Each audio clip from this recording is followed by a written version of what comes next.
A'udzubillahi minasyaitonirrajim. Bismillahirrahmanirrahim. Alhamdulillahirabbil alamin wassalatu wassalamu ala asyrafil anbiya'i wal mursalin sayyidina Muhammad wa ala alihi wa sahbihi ajmain. Qala rabbi shrah li sadri wa yassir li amri wahlul 'uqdatam min lisani yafqahu qawli. Assalamualaikum warahmatullahi wabarakatuh.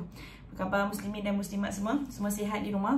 Alhamdulillah, semua alhamdulillah. Kita syukur dengan nikmat yang Allah SWT berikan. Kita alhamdulillah dapat berjumpa lagi dan dapat melihat, dapat bersama dengan orang-orang kita sayang. Satu nikmat yang mana wang ringgit tak dapat nak beli kebahagiaan dan nikmat ini, Masya Allah.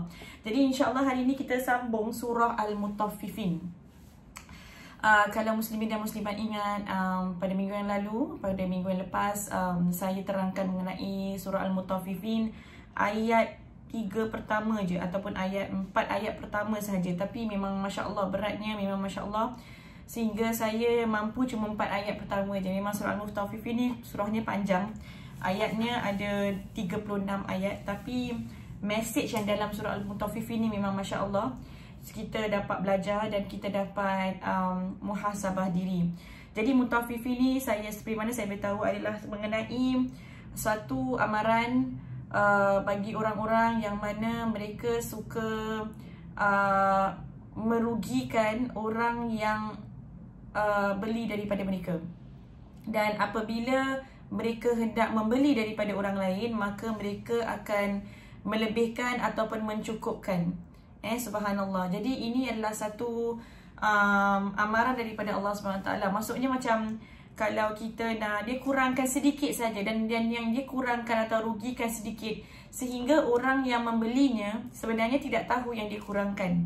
Dia tak tahu. Kalau macam kekurangan dia nyata, mungkin orang tu tahu, tapi ni kekurangannya mungkin dia orang yang membelinya tu tak perasan yang si penjual ni telah mengurangkan. Itu yang namanya kita menipu orang. Kita pergi menipu orang.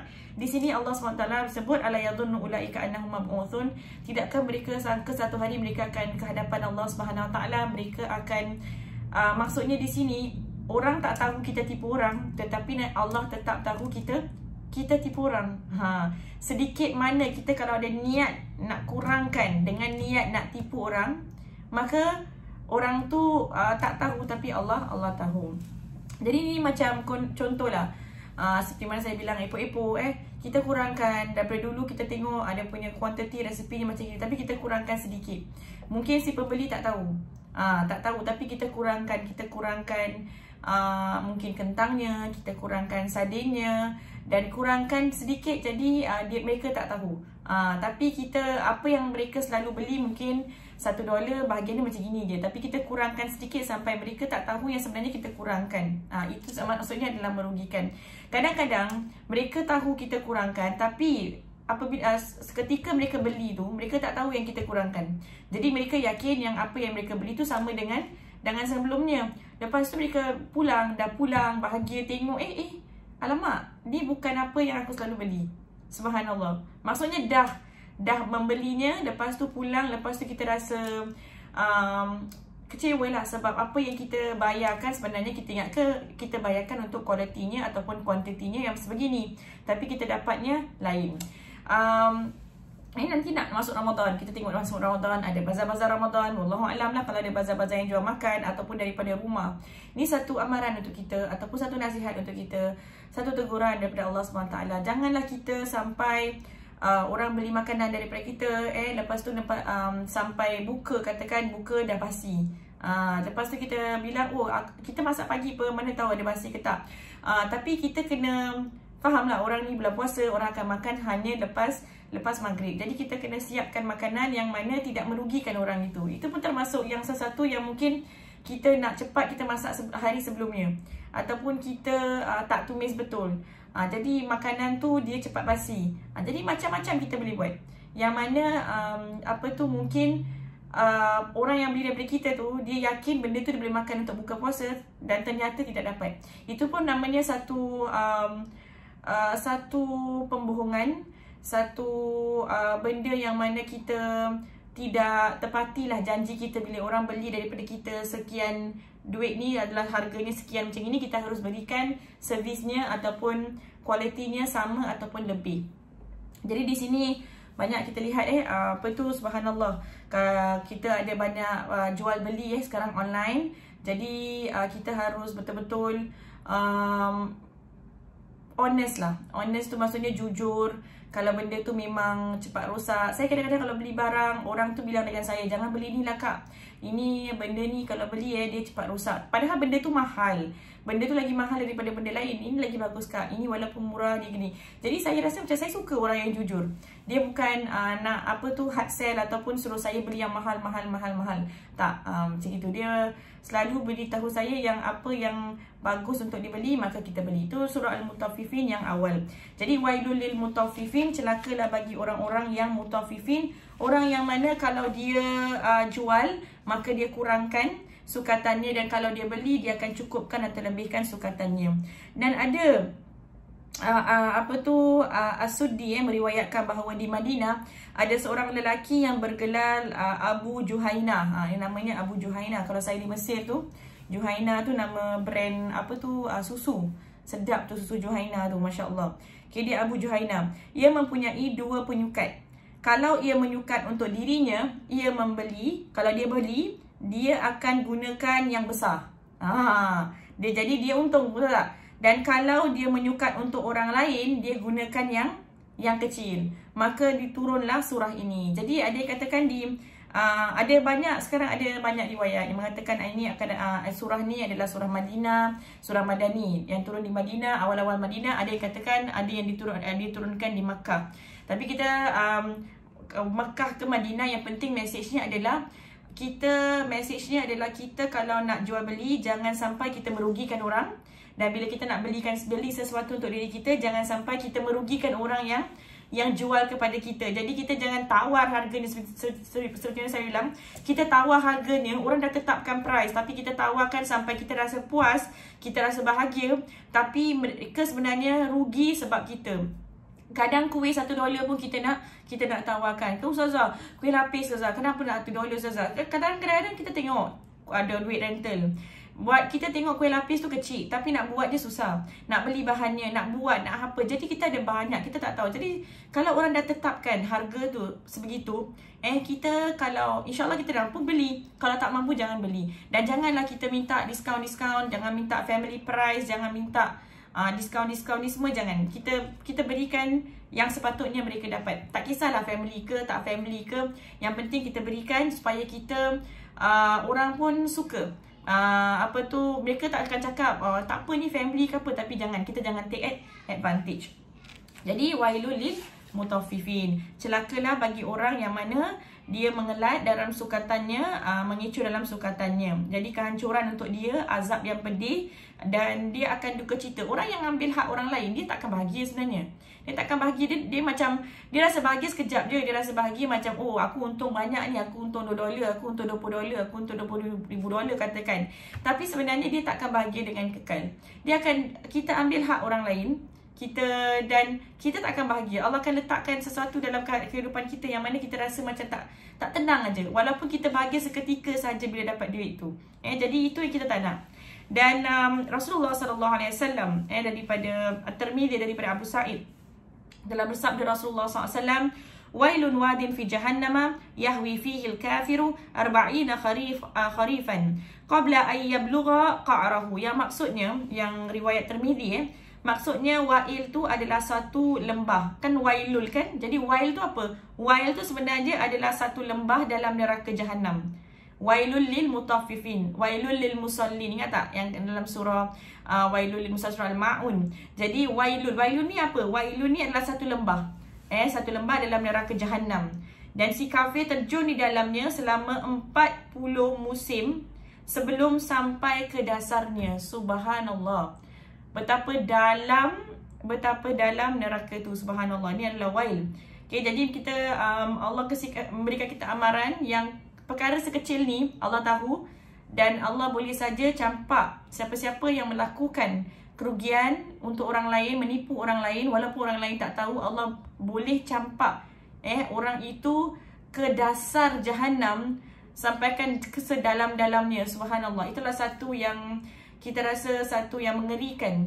Kadang-kadang kita lihat orang yang tak percaya Islam je, orang yang tak nak masuk Islam, orang yang nak apa, macam orang yang mungkin dia buat dosa terang-terangan, orang yang zina, orang yang mungkin tak solat, kita rasa oh dia masuk neraka lah. Kita judgemental lah, kita lihat dia, kita rasa dia yang masuk, dia akan masuk neraka lah. Kita solat apa, kita orang solat, kita orang pergi masjid, takkan nak masuk neraka. Tapi kadang-kadang kita tipu sikit je. Tipu sikit ni Allah kasih amaran. Tipu sikit ni Allah tahu saja, Allah boleh campak kita ke bawah. Subhanallah. Wa na'uzubillah min zalik. Seram. Kadang-kadang kita ambil hak orang lain. Kita ada pembantu rumah, katakan pembantu rumah kita potong duit dia. Sebab apa? Kita rasa dia tak buat kerja, sebab kita rasa dia ada je lah apa-apa, kita potong-potong duit dia, kita ambil hak dia, kita ini semua adalah mengambil hak orang lain. Ini semua adalah mengambil hak orang lain. Kita suruh dia kerja, kita suruh dia rehat mungkin 1-2 jam je. Orang lain tak tahu, MUM tak tahu, semua tak tahu. Tapi kita tahu, kita telah mengambil haknya. Kita tidak memberikannya mungkin masa rehat yang secukupnya. Subhanallah. Jadi ini semua siapa yang tahu? Allah tahu. Kita tak berikan dia makanan yang secukupnya. Siapa tahu? Allah tahu. Kita menyekat makanan dia. Siapa tahu? Allah tahu. Dan ni Allah berikan amaran kepada orang Muslim. Orang sendiri yang kita ni, kadang-kadang kita tak buat dosa yang nyata besar, tapi kita buat dosa kecil ni yang mana boleh masukkan kita dalam api neraka. Jadi azab yang disediakan oleh Allah SWT untuk orang-orang yang mengelat, mengecoh dan tidak amanah dalam sukatan dan timbangan adalah neraka wail. Seterusnya Allah menerangkan perangai mereka itu dengan 2 ayat, iaitu alladzina idza talu 'alan nasi yastawfun wa idza kaluhum aw wazanuhum yukhsirun, yang kita telah baca. Dia kalau jual, maka kalau orang jual pada mereka dia akan cukupkan, tapi kalau dia jual dengan orang lain dia akan kurangkan. Okey. Dalam surah Al-Isra, banyak sebenarnya dalam Al-Quran Allah SWT sebut tentang kita harus berlaku adil dan kita harus beri, dan timbang, kalau kita timbang tu kita timbang dengan sebaik-baiknya.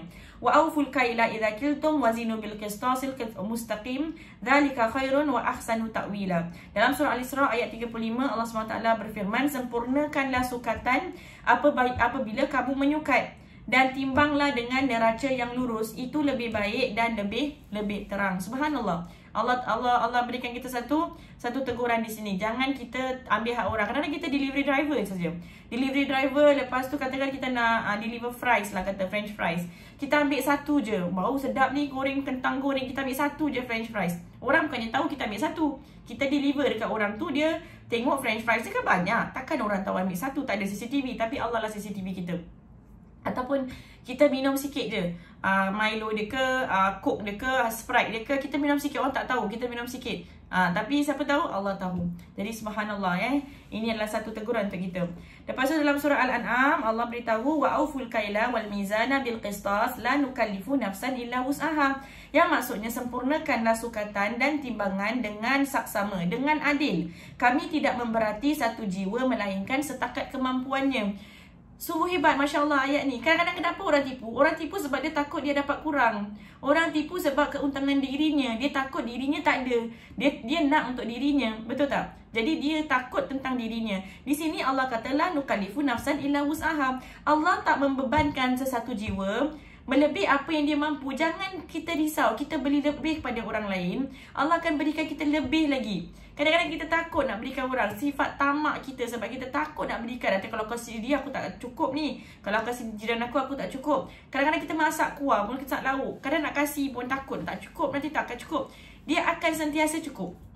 Dia akan sentiasa, lagi kita beri, lagilah kita cukup. Subhanallah. Saya teringat cerita semalam saya ajar tentang sirah, ajar mengenai peperangan Khandaq. Peperangan Khandaq ni ada sahabat Nabi SAW yang masuk, yang namanya Jabir radhiyallahu an.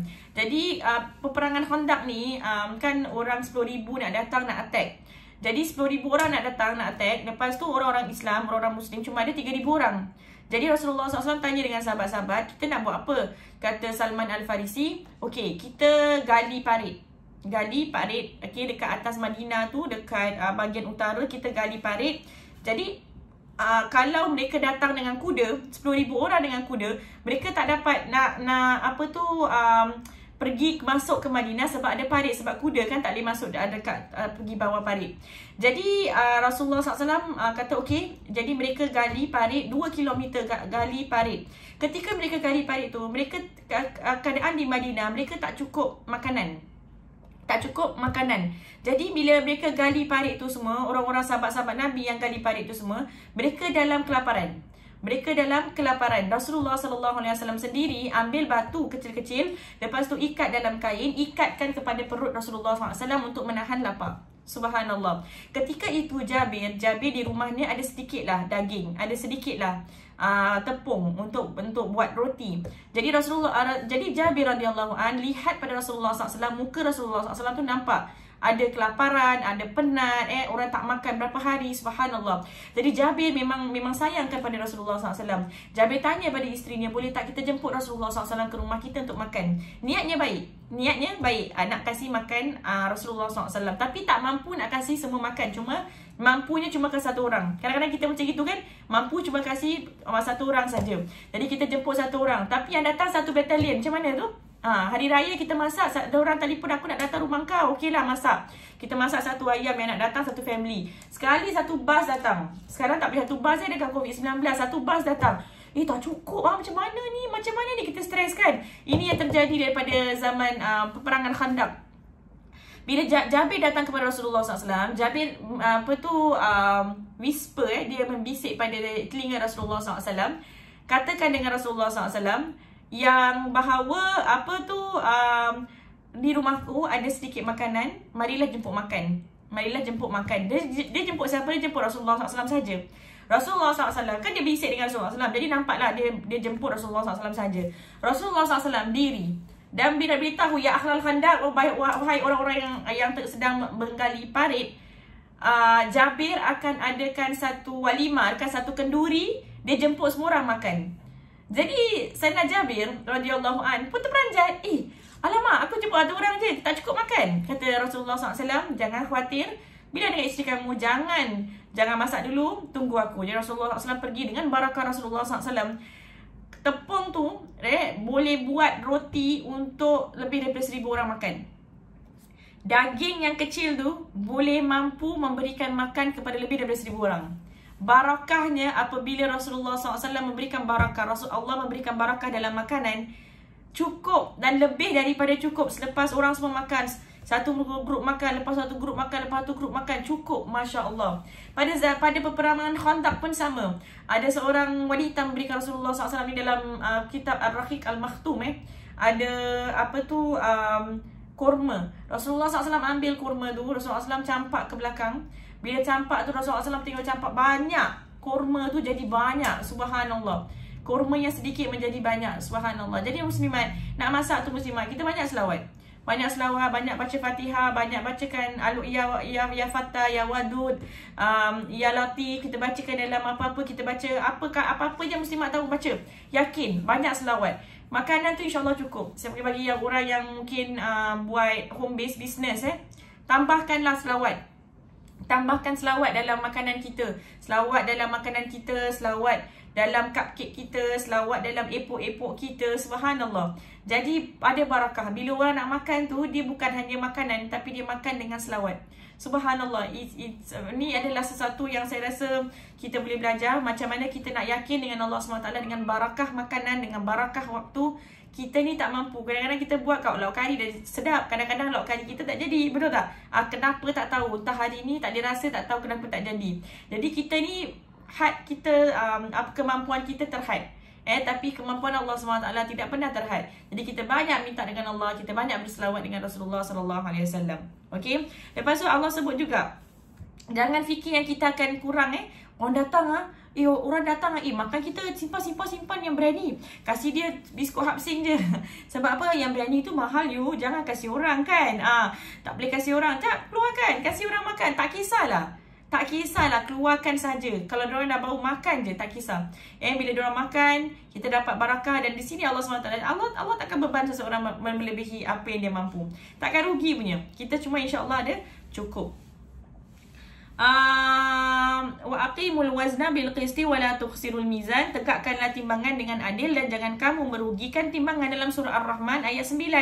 Fa'uful kaila wal mizan wala tabkhasun nasa asya'ahum. Sempurnakanlah sukatan dan timbangan dan janganlah kamu rugikan orang lain pada barang-barang mereka. Allahu Akbar. Jangan rugikan orang. Kita nak jual, kita jual yang terbaik pada orang. Jangan kita rugikan. Jangan kita kurangkan. Kenapa kita nak kurangkan? Saya suka kalau ada buyer-buyer apa kadang-kadang saya beli dia selitkan sesuatu, selitkan ini, selitkan itu. Saya pun dengan orang, kita try to increase the price. Tak apa, round up. Kita round up, kita kasih yang lebih dan jangan kasih kurang. Subhanallah. InsyaAllah takkan rugi. Anak Rasulullah SAW Sayyidina Fatimah pun begitu kan. Ada makanan sedikit je, nazar untuk puasa 3 hari kerana anaknya dah sembuh. Jadi Sayyidina Ali dengan Sayyidina Fatimah dua-dua nazar nak puasa 3 hari. Makanan sikit. Hari pertama masak makanan sikit, puasa, nak buka orang ketuk pintu. Ternyata orang yang lebih memerlukan kasih. Hari ketiga nak buka masak sikit je. Ternyata ada orang terketuk pintu. Orang seorang yatim, seorang yang pelarian daripada peperangan dan seorang yang miskin sangat tak makan berapa hari. Kasih lagi. Hari ketiga dah azan, baru nak makan, orang ketuk lagi. Nak kasih makan. Kalau kita dah hari ketiga orang ketuk pintu, kita tak buka pintu dah. Sebab apa? Sebab nanti aku tak makan 3 hari tau. Dah 2 hari aku tak makan. Perut aku lapar dah. Tapi mereka kasihkan, berikan makanan mereka kepada orang lain. Subhanallah. Dan mereka kelaparan pada masa 3 hari. Mereka pun tak bilang siapa-siapa. Tak bilang kat Instagram. Tak bilang. Kalau kita dah bilang tadi dah terjadi sesuatu. Jadi kita tolonglah orang tu. Kita kasihlah makanan kita. Kita ambil selfie kita pun tak dapat makan. Lepas tu orang bilang, baiknya hati kau. Baiknya gini kan. Kita bilang, orang pula bilang kita. Habis kita pun rasa bangga. Tapi tak, Sayyidina Fatimah dengan Sayyidina Ali diam saja. Sampailah turunnya wahyu, Jibril alaihissalam memberitahu Rasulullah SAW apa yang terjadi. Dan dalam surah Al-Insan, ternyata Rasulullah SAW dapat tahu yang anaknya dan Sayyidina Ali telah memberikan makanan mereka kepada orang yang lebih memerlukan. Cantik sekali, Masya Allah. Betul tak? Teringat saya satu hadis. Hadisnya mana? Di sini. Dalam Abu Sa'id Al-Khudri meriwayatkan di sini Abu Sa'id Al-Khudri meriwayatkan, ayyuma mu'minin saqa mu'minan syarbata ma'in saqahullahu ta'ala yaumal qiyamah minar rahiqil makhtum. Maksudnya, sesiapa sahaja orang mukmin memberi minum seorang mukmin yang haus seteguk air, maka Allah akan memberikannya minum di hari kiamat daripada ar-rahiqul makhtum, arak yang bertutup rapi. Subhanallah. Ini yang dalam ayat ni pun ada tertulis yusqauna mir rahiqim makhtum. Dalam surah ni kan diberikan minum daripada ar-rahiq dan makhtum. Dan di sini dalam riwayat ni, wa ayyuma mu'minin at'ama mu'minan ala ju'in at'amahu Allahu min thimaril jannah. Dan siapa sahaja orang mukmin yang memberi makan kepada mukmin yang lain dalam keadaan lapar, Allah akan memberikan dia makanan dari buah-buahan syurga. Masya Allah. Masya Allah. Wa ayyuma mu'min kasa mu'minan thawban ala uran kasahullahu min khudril jannah. Yang maksudnya, sesiapa saja orang mukmin memberi pakaian kepada orang mukmin dalam keadaan tidak berpakaian, Allah akan memberinya pakaian dari pakaian hijau syurga. Masya Allah, muslimat. Di sini kita diberikan satu motivasi. Kalau kita berikan apa-apa di dunia ini, nampak macam kita kekurangan, tetapi nanti di syurga Allah akan balas dengan sesuatu yang lebih berharga. Yang lebih nilainya lebih berharga. Dan kat Singapura pula, dekat dunia kita tengok benda ni sementara je, tapi kalau kita dapat di akhirat, maka itu adalah nikmat yang kekal. Okey. Dan di sini ala yadhunnu ulaika, ayat keempat, ala yadhunnu ulaika annahum mab'utsun li yaumin azim yauma yaqumun nasu li rabbil alamin.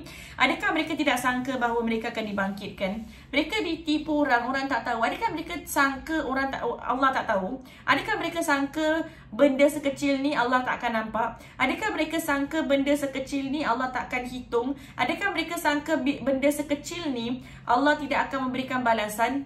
Faman ya'mal mithqala dzarratin syarran yarah. Siapa yang buat satu benda yang salah sikit, kecil zarrah, sekecil habuk pun, Allah akan balas. Kita tak dapat pergi mana-mana. Jadi kita boleh boleh tipu orang, kita boleh khianat orang, kita boleh menzalimi orang. Orang lain takkan tahu. Kita boleh escape, orang nampak kita orang yang paling mulia. Tapi kalau kita buat, kita tak boleh escape dengan Allah Subhanahu wa taala. Dan di sini jadi kita takut dengan Allah, yaumun azim, yaumun azim. Jadi di sini yauma yaqumun nas, Rasulullah SAW telah pernah bersabda yauma yaqumun nasu li rabbil alamin hatta yaghiba ahaduhum fi rashihi ila ansafi udhunai. Yang maksudnya di hari kebangkitan manusia menghadap Tuhan Rabbul Alamin hingga seseorang dari mereka tenggelam dalam peluhnya hingga pertengahan dua telinganya. Tu hari tu kita dah tak ada orang nak bantu kita. Apa kita buat? Datanglah dengan cara peluk kita. Subhanallah.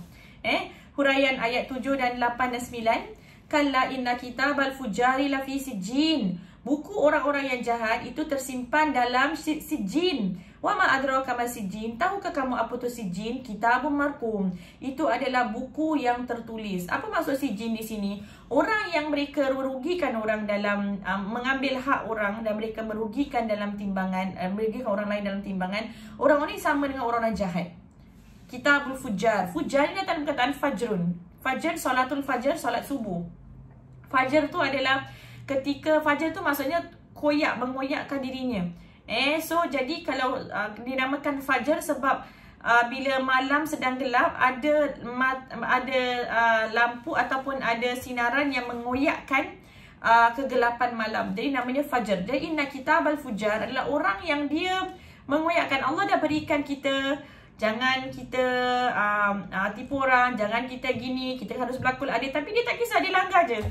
Dia langgar je. Fujar ni adalah orang dia tak kisah apa yang Allah dah tetapkan, tak kisahlah. Kenapa nak pergi dengar semua ni? Dia koyakkan, jadi macam tak kisah. Dia jalan terus saja. Dia main sondol je, tak kisah. Halal, haram, makanan halal, haram, tak kisah. Makan je. Alah, makan pun tak kisah je. Jangan terlalu cerewet nak halal-halal sangat. Ini asalkan boleh je. Dia bolehkan semua je. Alah, boleh je. Ni Allah faham je, makan je. Ini tak boleh. Ini namanya fujar. Sijjin maksudnya ada diberikan berbagai tafsiran. Ada yang maksudnya kerendahan atau kehinaan. Dan sijjin yang kedua maksudnya penjara yang sempit sekali. Dan ternyata sijjin ni adalah sebuah tempat azab yang sempit dan rendah sekali keadaannya. Di sanalah tempat yang dituliskan bagi mereka yang bersifat jahat dan rendah budi pekertinya. Jadi di sijjin inilah tempat neraka yang mana dia paling rendah, diletakkan kepada orang-orang yang mana dia tak kisah, dia buat jahat dan dia akhlaknya buruk dengan orang lain. Dan huraian ayat 10, 11, 12 dan 13. Wailu yawma idzil lil mukadzibin alladzina yukadzibuna biyaumiddin wa ma yukadzibu bihi illa kullu mu'tadin atim idza tutla alaihi ayatuna qala asatirul awwalin. Celakalah pada hari itu bagi orang-orang yang mendustakan. Mereka yang mendustakan hari pembalasan. Mereka orang-orang yang dia tipu, sebenarnya mereka ni terlupa tentang hari pembalasan. Mereka tak percaya dengan hari pembalasan. Kalau kita tengok rukun iman, antaranya adalah kita percaya yang ada satu hari kita akan dibangunkan, dia akan dibalaskan. Betul tak? Hari pembalasan, kita kena percaya rukun iman. Kalau kita percaya, kita akan ingatkan diri kita, kita boleh buat macam ini. Sebab apa? Nanti kalau kita ambil hak orang, Allah nanti ada satu hari yang kita akan dibalas. Jadi kalau orang-orang yang buat ni, mereka ni lupa pada hari pembalasan. Dan tidak mendustakan melainkan orang yang melampau dan banyak dosa. Apabila dibaca kepadanya ayat kami, ia berkata ia dongeng-dongeng orang-orang dahulu kala. Jadi orang-orang ni kalau dibacakan ayat Quran, dia kata ni semua ni buatan-buatan je lah. Ni semua orang dulu punya lah. Jangan kuno sangat. Ni sekarang dah moden. Moden jangan ikut sangat. Ni sekarang kita moden, okay? Hijab. Hijab ni apa? Hijab. Tak payah hijab. Ni semua hijab ni orang dulu mereka pakai hijab. Sekarang kita orang moden. Kita have to not follow. Dia mendongeng-dongengkan ayat-ayat Allah. Okey. Jadi huraian ayat 14, 15 dan 16. Kallabal rana ala qulubihim ma kanu yaksibun. Jangan, bahkan apa yang mereka kerjakan telah menutup hati mereka. Kalla innahum ar-rabbihim yawma idzil lamahjubun. Sesungguhnya mereka di hari itu akan terlindung daripada Tuhan mereka. Mereka takkan nampak Allah. Dan kemudian mereka sungguh akan masuk neraka. Summa innahum lasalul jahim. Summa yuqalu hadzal ladzi kuntum bihi tukadzibun. Dan akan diberitahu, dikatakan kepada mereka, inilah yang pernah kamu dustakan. Subhanallah. Jadi ada hadis Rasulullah sallallahu alaihi wasallam yang Rasulullah SAW bersabda, innal abda idza adnaba dhanban kanat nuqtatun saudaun fi qalbihi. Seorang hamba itu apabila melakukan satu dosa, jadilah satu tanda hitam di hatinya. Fa in taba saqla qalbuh. Yang maksudnya kalau ia bertaubat, berkilat semula hatinya. Jadi ada apa kita buat, ada satu nokta hitam. Tapi kalau kita bertaubat, maka dia akan dia akan jadi berkilat lagi. Jadi dengan taubat kita dapat bersihkan hati. Wa in zadat fa huwa ranul ladzi qala Allah Taala bal rana ala qulubihim ma kanu yaksibun.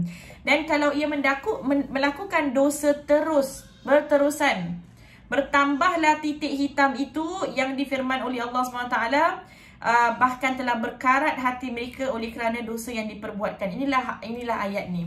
Jadi kita kalau buat dosa satu titik, kalau kita taubat berkilat balik, kita buat dosa lagi, kita bertaubat terkasih. Tapi kalau kita selalu buat dosa, bayangkan banyak titik hitam, apa jadi? Maka hati itu akan berkarat, hati itu jadi hitam. Bila hati itu jadi hitam, kita lihat kebenaran pun jadi tak benar. Kau jangan, kau kena adil, kau kena kasih. Tak apalah, tak kisahlah. Biar dia kawan kaya. Kita tengok dia orang kaya, tak apa, dia bisnes dia baju. Takkanlah dia tak boleh kasih aku diskaun $10. $10 tu apa dengan dia? Tak apa dia $10. $10 tu besar untuk aku tau. $10 untuk dia tak besar. Dia dah kaya dah. Jadi kita tipu.